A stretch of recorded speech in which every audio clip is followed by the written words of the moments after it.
Welcome, ladies and gentlemen, to Integrated Math 2. In today's episode, we will be discussing Chapter 10.1.2, which is completing the square for the equation of a circle.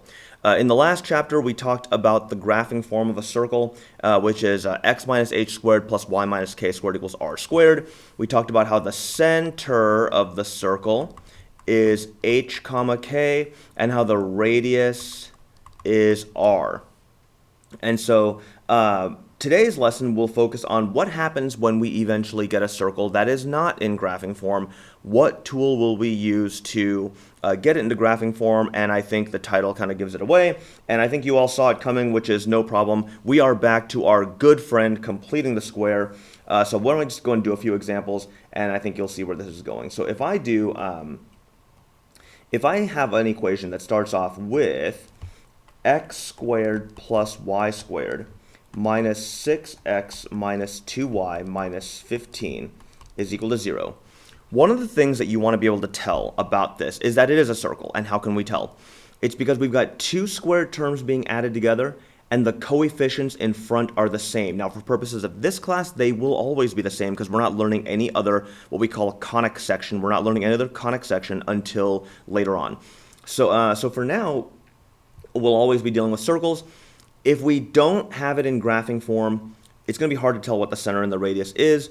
We got to get it in graphing form. So in order to initiate completing the square, I'm going to go ahead and rearrange the terms. So that's going to be x squared minus 6x, I'm going to leave myself space, plus y squared minus 2y, I'm going to leave myself space, and I'm going to add 15 to both sides.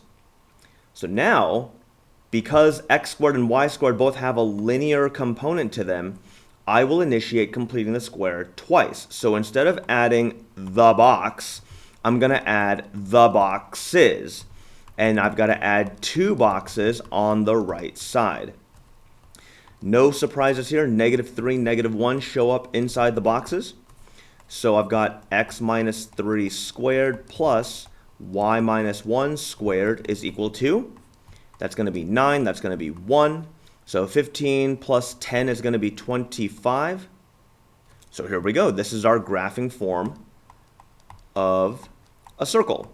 X minus 3 squared plus y minus 1 squared equals 25. From here, the center should be relatively obvious at 3, 1.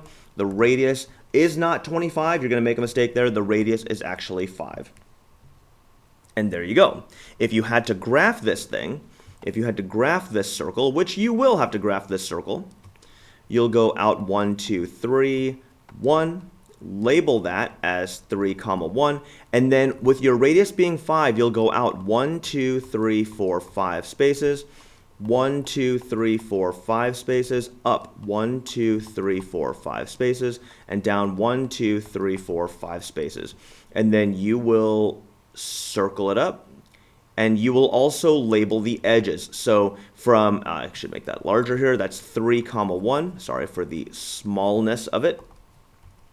That's 3, 1. So going to the right by 5 takes me out in the x direction by 5. So 3 plus 5 would get me 8, 1. That's an 8. Going to the left by 5 would subtract 5 from the 3, so -2, 1. Going up by 5 would add 5 to the y. So that's going to be 3, I said add 5, so 3, 6. And then going down by 5 would subtract 5 from the y, so 3, -4. Again, graph approximately, label accurately. Here's where we are. Let's do another example here real quick. So example 2 is going to be, oh, by the way, all this is coming from 10-14, for those of you who are wondering. This is problem 10-14 in the book.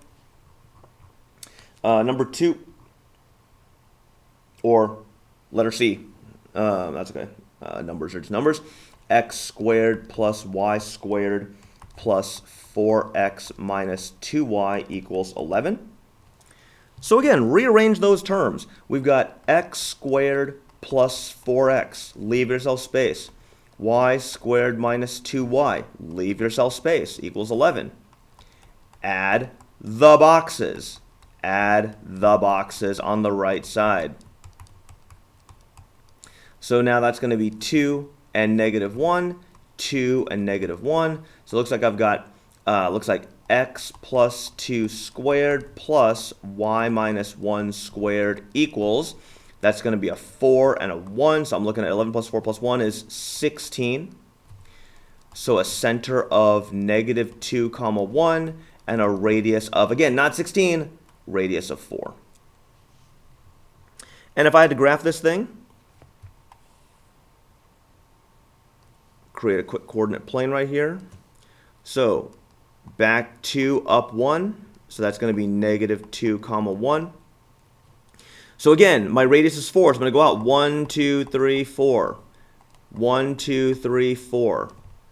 1, 2, 3, 4. And then down 1, 2, 3, 4. Again, not totally accurate. I mean, this circle kind of looks terrible. But I'm going to go through, I'm going to label this thing pretty accurately.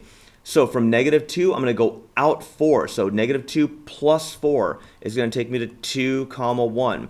Negative 2 minus 4, I'm going to get to negative 6 comma 1.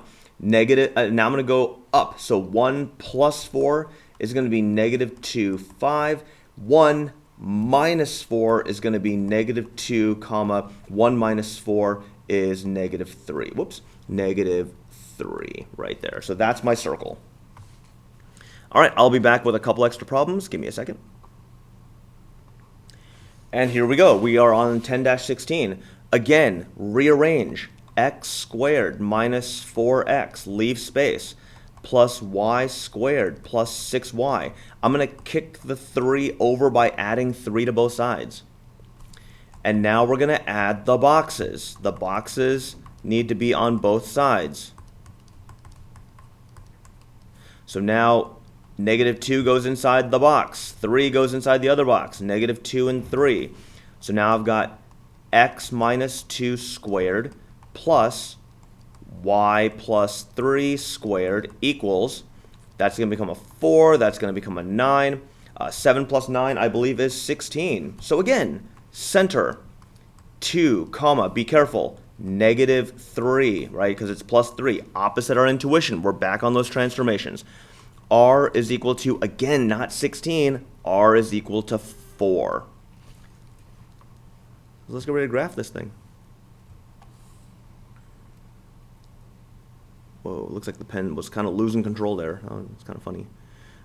Oh, and it's losing control here too. It kind of drifts a little bit right now. I don't know what's going on with that, but that's okay.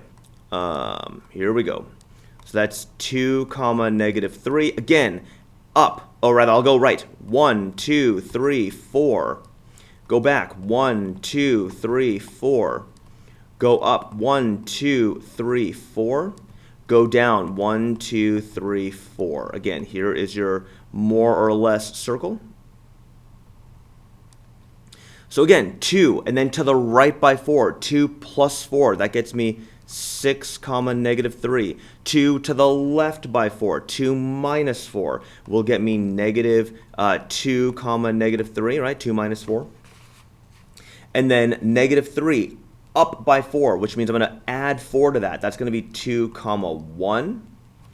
And then 2 negative 3 down 4. That's going to subtract 4 from the negative 3. So 2 comma negative 7. And there's your circle. So again, what is the tool that we use to go from graphing form to from general form to graphing form? We use completing the square. We got to do it twice for x and y. And I think that will wrap up this lesson. So I will see you all in the next episode. As always, please leave comments or questions in the comments area. See ya.